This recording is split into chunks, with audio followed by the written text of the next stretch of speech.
Hello, everyone. This is y'all's lovely Vice President, Edward Tahmizian. I am the social media manager of Internet Infidels as well, and y'all know me for my published article on the origin of evil. And today, for the fifth time, I will be interviewing the legend himself, Dr. Dominic Crossan, who has had a couple of books that are national bestsellers, and he also used to be the co-chair of the Jesus Seminar. And before we begin the questions, I will have him tell us if he has anything he'd like to promote, and if he has anything new he'd like to share. So take it away, Dom.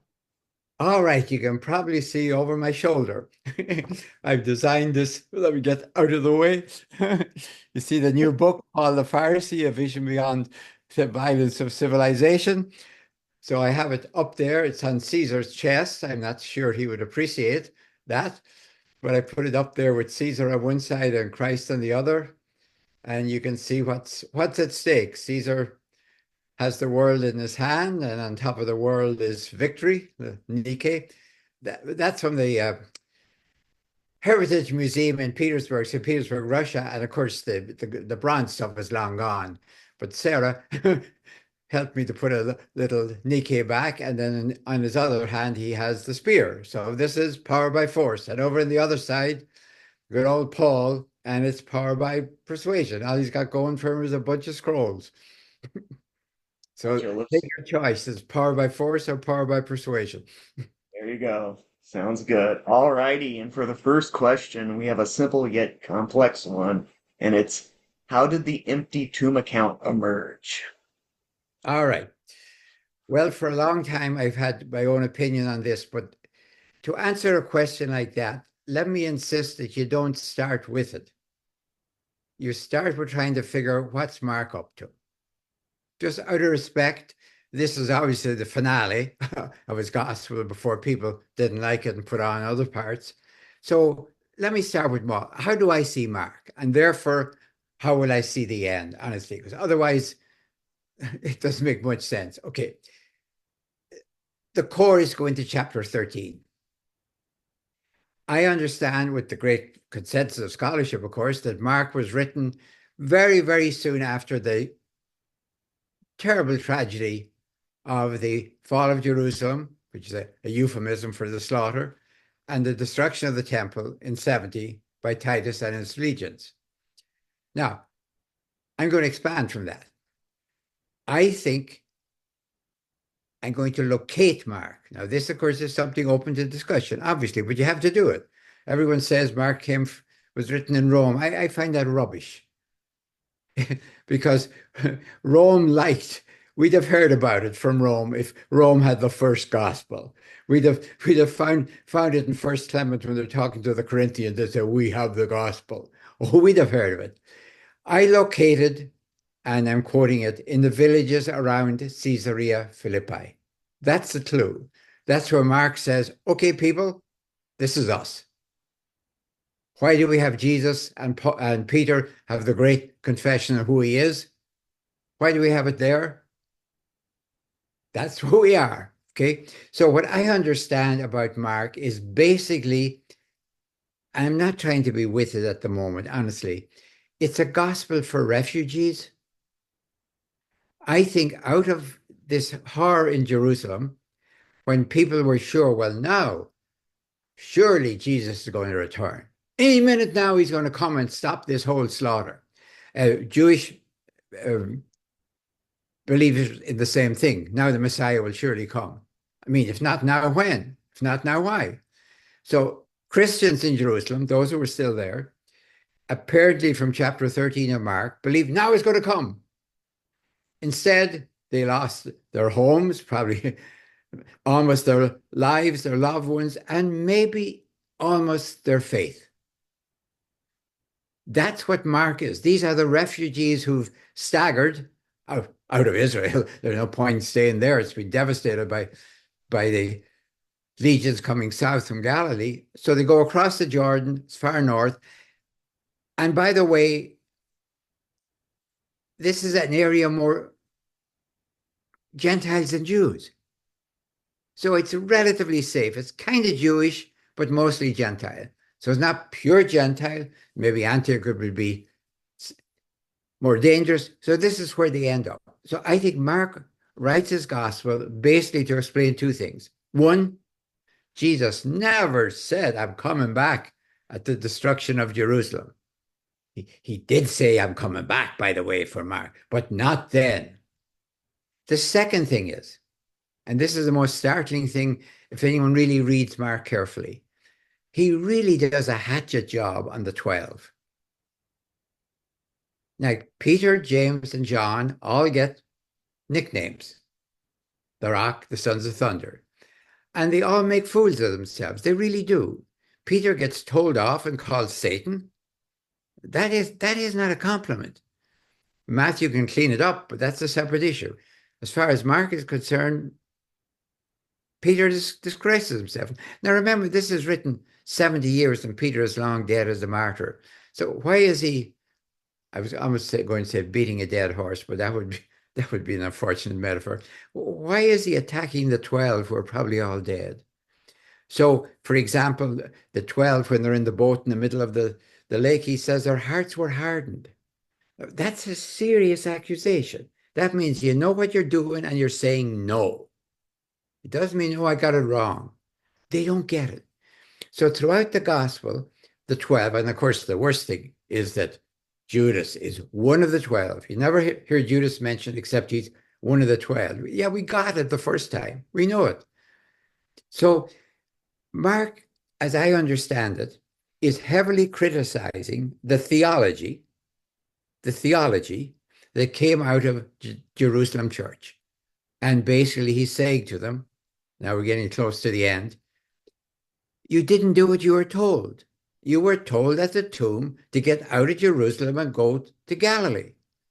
You stayed in Jerusalem. That's what we find in the Acts of the Apostles, of course. You stayed in Jerusalem, and he's criticizing their attitude to the Jews and the Gentiles. That's basically what's at issue here. He's criticizing them. They're probably long gone, but their theology is still around.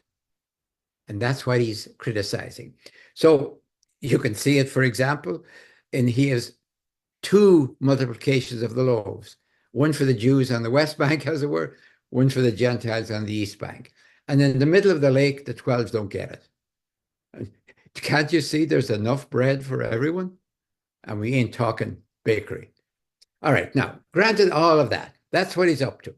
How is he going to end this thing? He can't end it. He can't end it with a great revelation to Peter. The 12, or any of them. They failed. They didn't get the message to go back to Galilee. That's why he ends with, they said nothing. They didn't deliver the message.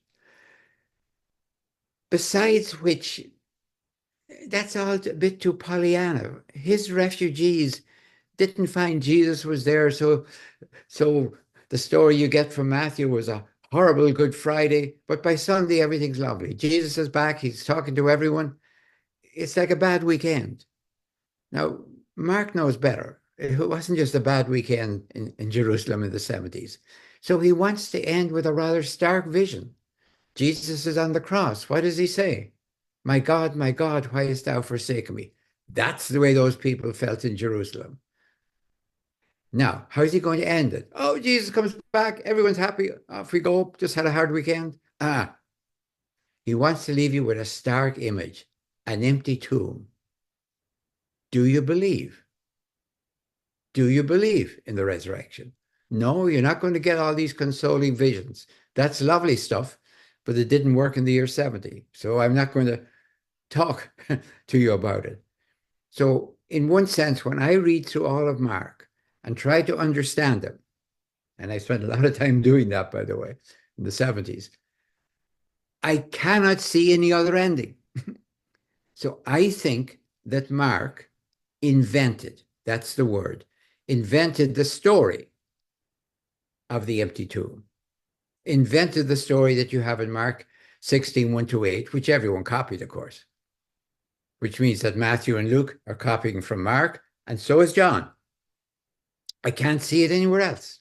Nobody else seems to know it. Paul says, of course, that Jesus was dead and buried. Sure.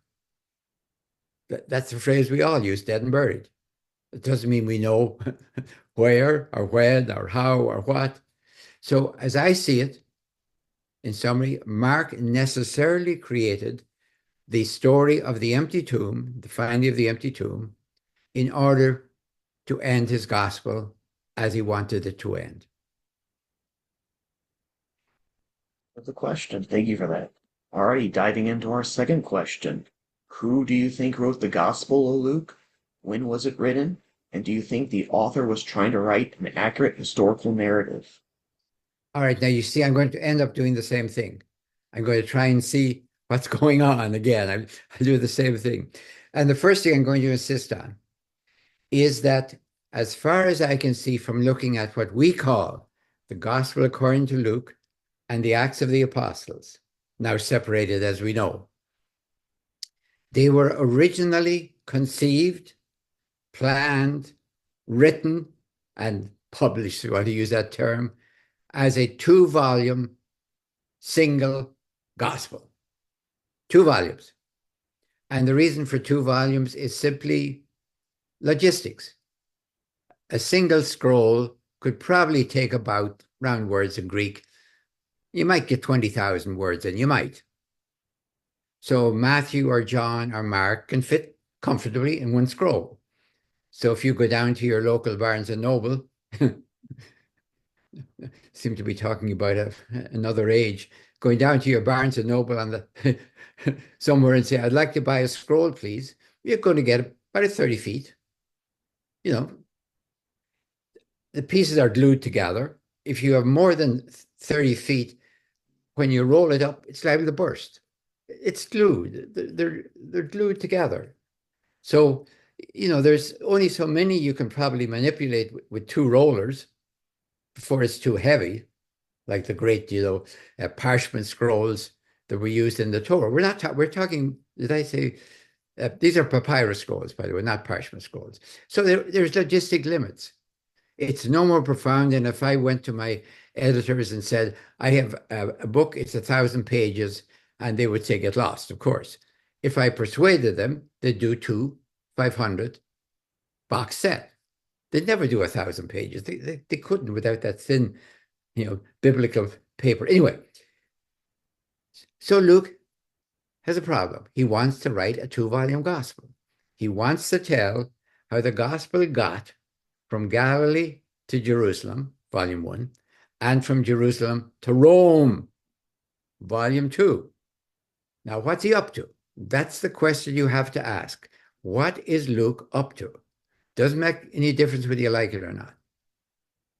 What Luke is up to, and he's writing probably in the early years of the 2nd century, he's writing a counter narrative to the basic Roman narrative that's out there about Christians.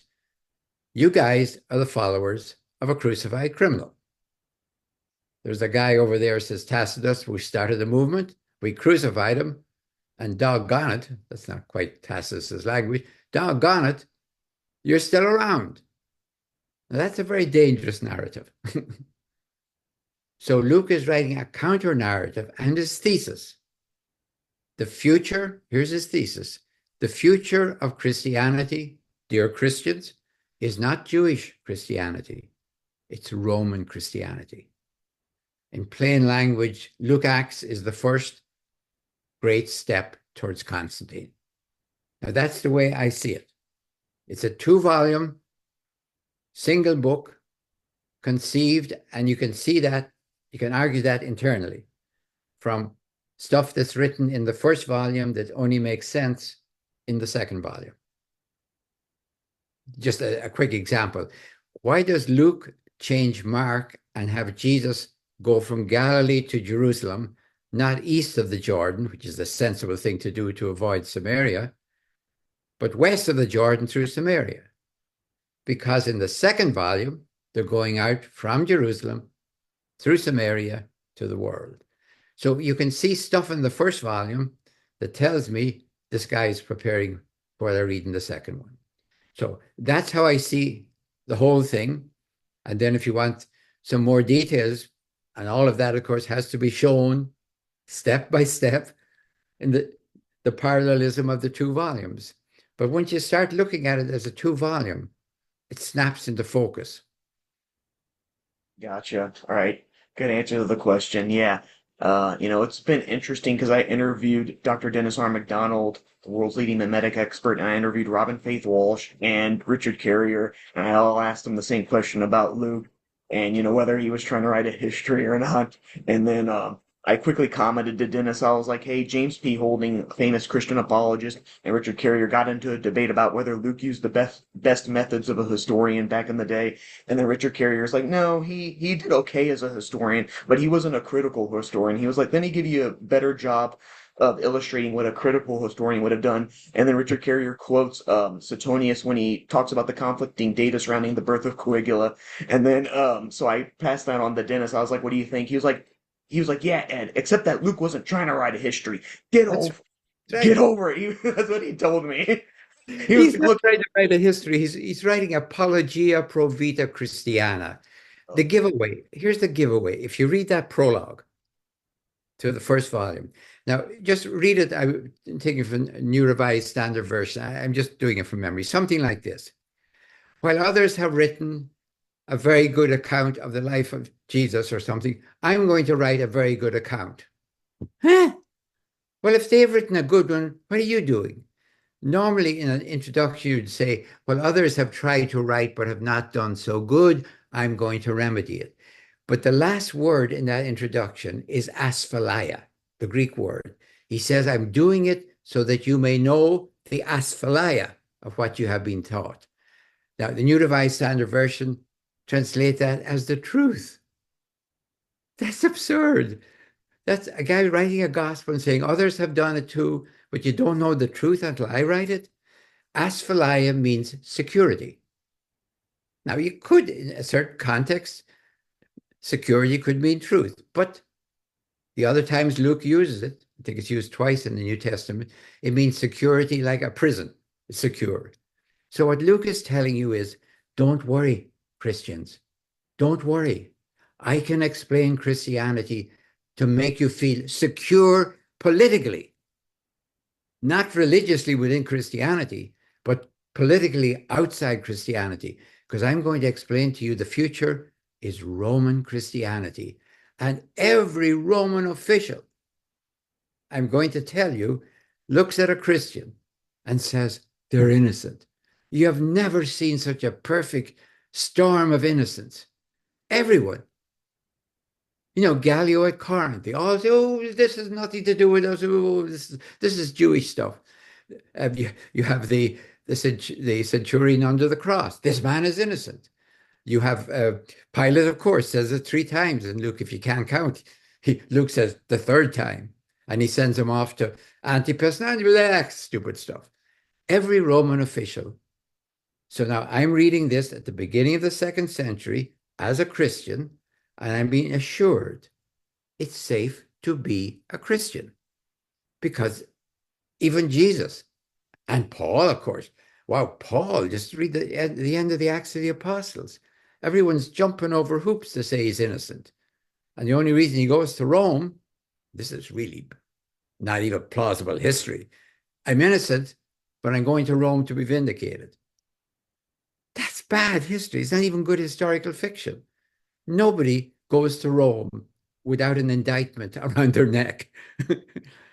Nobody pays for a band of soldiers to take Paul to Rome to have his vindication of his innocence. No, Luke is writing apologetics. He's a first-rate writer. In the 2nd century, people are writing philosophies to defend Christianity. Philosophies will not defend Christianity. They're nice, but who reads them? He's writing a counter story. And he does it so brilliantly that nobody can get out of it almost. They're all stuck on the road to Damascus. It's brilliant writing. There's a guy going from Jerusalem to Damascus. He's changing his mind right in the middle of the road. It's brilliant theatrics. Just isn't history. And Luke knows it. He's writing brilliant apologetics. Every time we can check him. In the first volume against Mark, we can check him. In the 2nd volume against Paul, every time we can check him, he makes sense as an apologist, not as a historian. If history happened to To suit him, of course he'll tell you. Of course he'll tell you Paul went to Rome. He has to. But he tell you Paul went to Rome to vindicate his innocence. No, he went to Rome under indictment to die in the arena. Gotcha. Alrighty. Thank you for that answer. Alrighty, going into our last question. Do you believe that the authors of Matthew, Mark, Luke, and John employed mimesis? And before you answer that question, I guess give us a brief description of mimesis and how it fits into the New Testament. Well, I have tremendous respect for the study people have done. And let me be a little bit autobiographical. I had a classical education. I had 5 years of Greek and 5 years of Latin. I'm not boasting. I'm simply saying this was left behind by the receding tide of British imperialism in Ireland.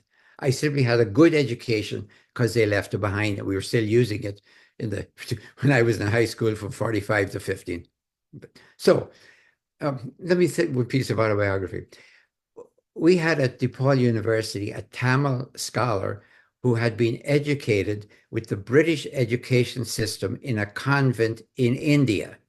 I had been educated by nuns. I had been educated by priests in the leftover British system in Ireland. Before, we were chatting before faculty meetings, we'd have fun because she'd start a poem that she had to learn in school and I would finish it. I would start something out of Shakespeare that I had to learn in school. She could finish it. We had exactly the same education. So I know, I take that for granted. Now, of course, people in the first century knew Homer. I don't know whether they had read it all, but part of their education. And if they were in Latin, they would know Virgil. And Virgil was the New Testament of Roman imperial theology. Homer was the Old Testament, if you want to put it that way. So yes, they would have known that. I don't know if mimesis is the right word. I don't know. You know, when you look at the story that we were just talking about the finding of the empty tomb in Mark, and the novel, you know, that tells that story of going to the empty tomb and find the guy finding his wife gone, and he wonders whether she's to be taken up to the gods or the body stolen. I could neither prove nor disprove whether Mark knows that story and is modeling on it. He could. It's a first century novel. Of course he could. And one time asked me, you know, why doesn't scholarship take more seriously all this Homeric stuff? And I said, you're 100 years too late. If you were at Oxford or Cambridge in the heyday when everyone was trained with this stuff, and you were saying the New Testament is tracking some of this stuff, oh, that would get everyone uptight. Oh, you'd be fired from Oxford or Cambridge. But they'd have to listen, because that would be the matrix that made sense to them. Now you're telling people who've never read Homer, even in English, that they're modeled on them, and that goes right over most people's head, including, quite frankly, some scholars. Not that they couldn't read Homer or Virgil if they wanted to, but whether they bothered, whether they really thought that maybe that was a way into this world. So I wouldn't honestly argue against it. I couldn't argue against it. I couldn't disprove it any more than they can prove it. I find it utterly, utterly plausible, in the same way, as I said, that my education involved all of that stuff, involved every year we did one Shakespeare, mostly tragedies. We didn't do too much the comedies. And we had to learn all the soliloquies. I have that stuff in my mind to this day. And sometimes I track with it. No, not deliberately, but it's just all in there. You know, I know it's in there. I learned to be or not to be. That is a question where there's nowhere in the mind of some of those things in ours or major for it, or take arms against the sea of trouble and by fighting in them, as long as I keep going. Now, if I stop, but get me going again, because it's in there. Now, if they got educated as I think they were educated, I think it's inevitable.